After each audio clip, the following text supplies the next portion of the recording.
The ceasefire expires in hours. Iran says the American blockade is an act of war. Trump says he won't extend it. And right now, over $4 million is trading on what happens next. 4 separate markets, 4 different bets, 1 crisis. Let me break them all down.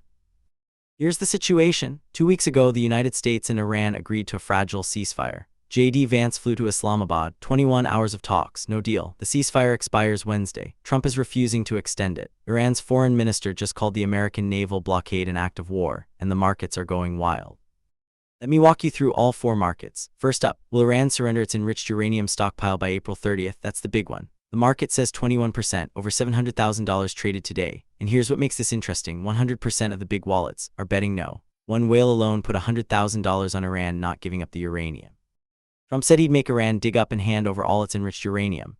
His words, extracting the nuclear material will be difficult and time-consuming. Iran's response, a source close to their parliament speaker said, and I quote, no form of nuclear material transfer to America has been negotiated, so Trump says it's happening. Iran says it's not. 21% of traders believe Trump, 79% don't.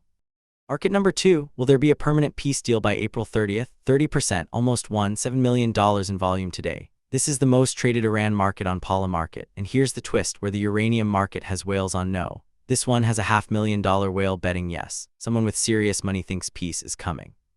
But here's why that 30% is complicated. Trump refused to extend the ceasefire. He wants a great deal, not more time. J.D. Vance's trip to Pakistan for peace talks got postponed. A DHS plane was literally diverted back to Washington. Iran is facing mass redundancies from the war economy, and the ceasefire is about to expire. All of that, and the market still gives peace a 30% chance.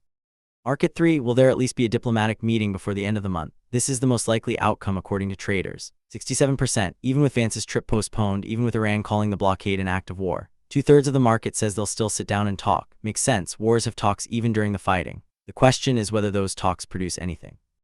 Now here's where it gets dark. Market 4, will the United States invade Iran before 2027? 32%, that's nearly 1 in 3, almost $1 million traded today. Think about that number for a second. 1 in 3 chance of a full-scale ground invasion. That's higher than most military analysts would put it. So why is the market pricing invasion risk this high? Because the ceasefire expiring is not the end of the story. If talks fail and the blockade continues, Iran loses 600,000 barrels of oil exports per day. Their economy collapses, the regime could fall, or they could strike back, and if they hit American ships in the Strait of Hormuz, that 32% starts climbing fast. The market isn't saying invasion is likely. It's saying the path to invasion exists, and it's shorter than people think. And then there's the wild card. Market 5, Kharg Island. This is Iran's most important oil terminal. It handles 90% of their crude exports. The market says there's a 9% chance it falls out of Iranian control by April 30th. 9%, that sounds tiny, but this is Kharg Island. If it falls, Iran's oil economy is finished, and someone put $223,000 on yes. That's a big bet on a small number. After the first round of talks failed earlier this month, this market actually spiked to 34%. Traders thought an invasion of Kharg Island was on the table. Then Trump signaled he wasn't going for it, and the odds dropped from 34 down to 9. That's a 25-point crash. The market is saying Kharg Island is off the table for now.